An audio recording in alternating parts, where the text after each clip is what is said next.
ብዙ ሰዎች የእግዚአብሔር በረከቶች እንደ ትልቅ ቤት፣ እንደ ውድ መኪና፣ ብዙ ዜሮዎች ያሉት የባንክ አካውንት ይመስላሉ ብለው ያስባሉ። ግን ይህን ሁሉ ጊዜ ተባርከ ሳታውቀው ቀርተ ቢሆንስ?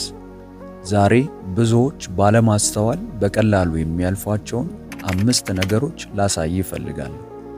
ከነዚህ ውስጥ አንዱን እንኳ ካገኘ እግዚአብሔር ገንዘብ ሊገዛው የማይችለውን ብርቅዬ ነገር ሰጥቷል ማለት ነው።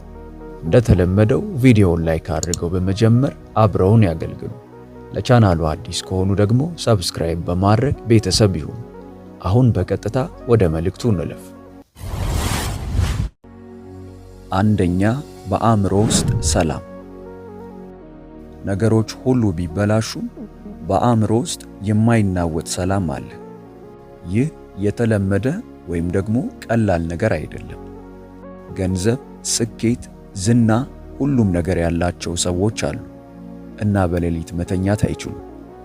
ነገር ግን በሌሊት ራስዎን በትራሶ ላይ ሲያሳርፉ ሰላም፣ ጸጥታና ፍጹም ደህንነት ሲሰማዎት፣ ይህ የተለመደ አይደለም፣ ይህ ስጦታ ነው። መጽሐፍ ቅዱስ እንኳን እንዲህ ይላል፣ የእግዚአብሔር ሰላም ከማስተዋል ሁሉ ይበልጣል። አሁን በአእምሮ ውስጥ ሰላም ካለ ይህንን ቀላል አድርጋ አትውሰደው። ምክንያቱም ብዙዎች ይህንን ለማግኘት በሺዎች የሚቆጠሩ ዶላሮችን እያወጡ ነው። ሁለተኛ፣ በጠረጴዛ ላይ ምግብ። አንተ ዛሬ ምግብ በልተሃል። ምናልባትም የምትፈልገውን አይነት ስላልሆነ እያዘንክ ሊሆን ይችላል። ነገር ግን ይህንን አስታውስ፣ አሁን በዚህን ሰዓት በዓለማችን ላይ ቀጥሎ የሚበሉትን እንኳን ከየት እንደሚያገኙ ጥያቄ የሆነባቸው እጅግ ብዙ ሰዎች አሉ። ስለዚህ በየዕለቱ የምትመገቡትን ስላላሳጣችሁ እግዚአብሔርን አመስግኑ። ሶስተኛ፣ የልብ ሰው። አሁን ላይ በዓለማችን ላይ እጅግ ብዙ ሰዎች በተከታዮች በመወደድና በአስተያየቶች የተከበቡ ናቸው። ነገር ግን እንደዚህም ሆኖ ሙሉ በሙሉ ብቸኝነት ይሰማቸዋል። ነገር ግን ስምህን፣ ማጣትህን፣ ድክመትህንና ታሪክን ሁሉ የሚያውቅ ነገር ግን አሁንም አብሮ ለመቀጠል ፈቃደኛ የሆነ ሰው አለ። ያ ሰው በአጋጣሚ የተፈጠረ አይደለም። እግዚአብሔር በሕይወት ውስጥ ያስቀመጠው ሰው ነው። እሱም መጠበቅ የሚያስፈልግህ በረከትህ ነው። በዚህ ሳምንት ደውሉላቸው።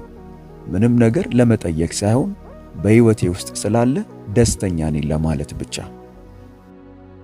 አራተኛ፣ ዛሬ ጠዋት ከእንቅልፋችሁ ነቅታችኋል።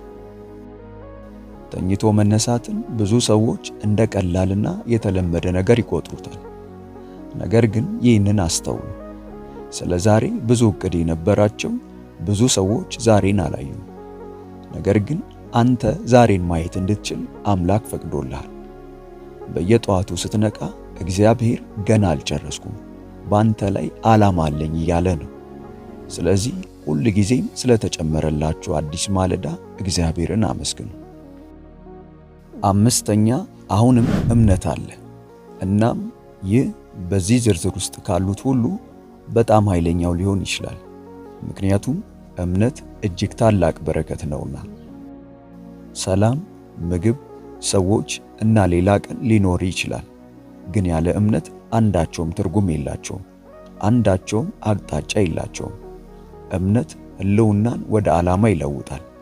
እምነት አስቸጋሪ ወቅትን እንድትመለከትና ይህ የታሪክ መጨረሻ አይደለም እንድትል ያደርጋል። ኢየሱስ እንኳን እንደተናገረው እምነት የሰናፍጭ ዘር መጠን እንኳን ቢኖረው በቂ ነው።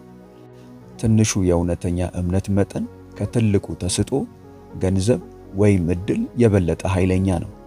አሁንም የምታምን ከሆነ ትንሽም ቢሆን፣ አሁንም የምትጸልይ ከሆነ፣ ተስፋ የምታደርግ ከሆነ፣ ነገሮች ሲከብዱ ወደ ላይ የምትመለከት ከሆነ እግዚአብሔር ባንተ ላይ ተስፋ አልቆረጠም። ብዙ ሰዎች በረከታቸው ትልቅ፣ ጮክ ያለ እና ሌሎች ሰዎች ሊያዩት የሚችሉትን እንዲመስል እየጠበቁ ነው። ነገር ግን የእግዚአብሔር ጥልቅ በረከቶች ጸጥታ፣ በጩኸት በተሞላ ዓለም ውስጥ ሰላም፣ በየዕለቱ የምታገኙት የዕለት ጉርስ፣ ስልኩን የሚያነሳ አንድ እውነተኛ ወዳጅ፣ እንደገና ለመሞከር ሌላ ጠዋትና ለመሞት ፈቃደኛ ያልሆነ እምነት ናቸው። ከነዚህ ነገሮች ውስጥ አንዱን እንኳን ካገኘ አልተረሳም፣ ወደ ኋላ የቀረህ አይደለም፣ አልተረገምክም፣ ይልቅ ተባርከሃል። ምስጋና ተጨማሪ ነገር አይጠብቅም። ለምስጋና አሁን ያላችሁ ነገር በቂ ነው። አሁን ስላላችሁ ነገር እግዚአብሔርን አመስግኑ።